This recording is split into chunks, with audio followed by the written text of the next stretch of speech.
राधे राधे बच्चों। जैसा हम सबको मालूम है कि आज अपना देश इस वैश्विक महामारी कोरोना से लड़ रहा है। हमें भी कुछ बातों का ध्यान रखना चाहिए कोरोना से लड़ने के लिए।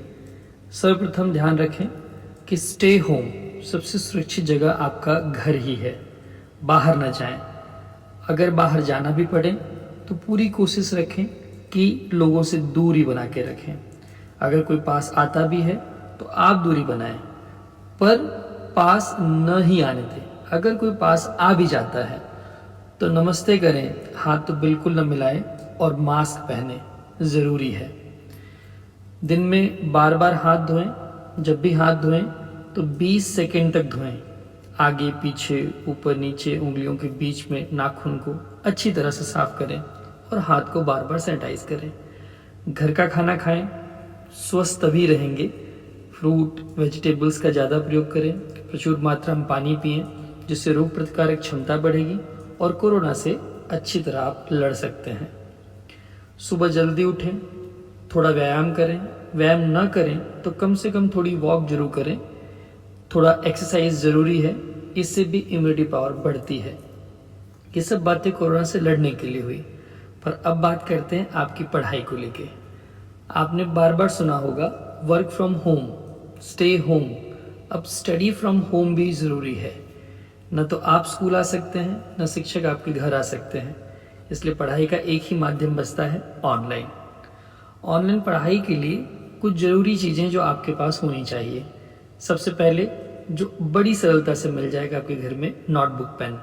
उसके बाद लैपटॉप, कंप्यूटर या फिर मोबाइल। इन सब में से मोबाइल बेस्ट है। हर एक के घर में एक न एक स्मार्टफोन होगा ही। ये स्मार्टफोन पाकर आपको ये खुशी नहीं होनी चाहिए कि आप अब स्मार्टफोन यूज़ करने वाले हो या आपके मनोरंजन का अब यंत्र नहीं रह गया। आपको इसका उपयोग मात्र और मात्र पढ़ाई के लिए करना है।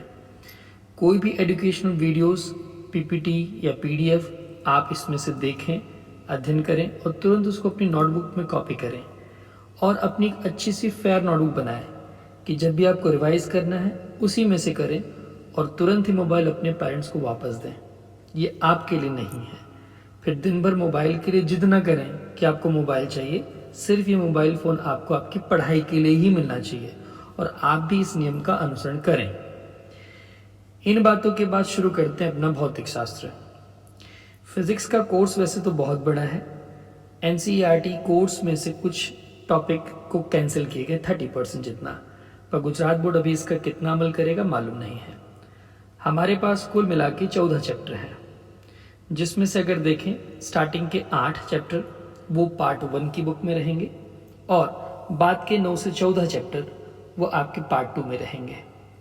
यहाँ पे हर चैप्टर के आगे उसके वेटेज, कितने अंक के चैप्टर हैं वो दिए गए हैं। पहला विद्युत आवेश एवं क्षेत्र 7 मार्क्स का, दूसरा विद्युत क्षेत्र विभव एवं संधारित्र 8 मार्क्स, तीसरा धारा विद्युत 9 मार्क्स, चौथा गतिमान आवेश एवं चुंबकत्व 8 मार्क्स, पांचवा चुंबकत्व एवं द्रव्य 5 मार्क्स, छठा विद्युत चुंबकीय प्रेरण 5 मार्क्स, सातवां प्रत्यावर्ती धारा 8 मार्क्स, आठवां विद्युत चुंबकीय तरंगे 5 मार्क्स, नौवां विकिरण प्रकाश की एवं प्रकाश की यंत्र 9 मार्क्स, 10वां तरंग प्रकाश की 11 मार्क्स, 11वां विकिरण तथा द्रव्य की द्वैत प्रकृति 6 मार्क्स, 12वां परमाणु 7 मार्क्स, 13वां नाभिक 5 मार्क्स और 14वां अर्धचालक इलेक्ट्रॉनिक पदार्थ युक्तियां एवं सरल परिपथ 7 मार्क्स।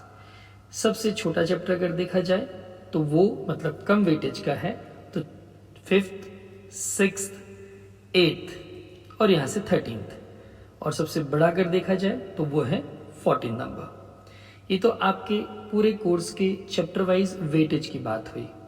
अब अगर हम बात करते हैं पेपर स्टाइल की, रेगुलर पेपर स्टाइल अभी तक तो वही माहिती है जो पुराना हमारा पेपर स्टाइल था वही होगा। पेपर स्टाइल में अपने पास कुल 2 पार्ट आते हैं। सो पहला पार्ट ए, दूसरा पार्ट बी।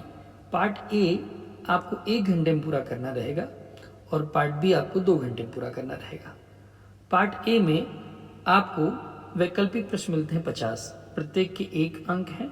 कुल मिला के 50 मार्क्स का पेपर बनता है पार्ट ए का। पार्ट बी में 3 विभाग ए बी सी, जिसमें विभाग ए जो है उसमें सबसे पहले आपको 8 प्रश्न मिलते हैं इन 8 प्रश्नों में 2 आंतरिक विकल्प मिलेंगे। आंतरिक मतलब किन्हीं भी 2 प्रश्नों में आंतरिक विकल्प, तीसरे के ऑप्शन में तीसरा, चौथे के ऑप्शन में चौथा या पांचवे के ऑप्शन पांचवा। ऐसा नहीं कि 10 में से 8 करने आपको। आंतरिक विकल्प प्रत्येक के 2 मार्क्स रहेंगे, कुल मिला के 16 मार्क्स हुए। विभाग बी में आपको 6 प्रश्न मिलते हैं, इसमें भी 2 आंतरिक विकल्प हैं, प्रत्येक के 3 मार्क्स हैं, टोटल हुआ 18 मार्क्स।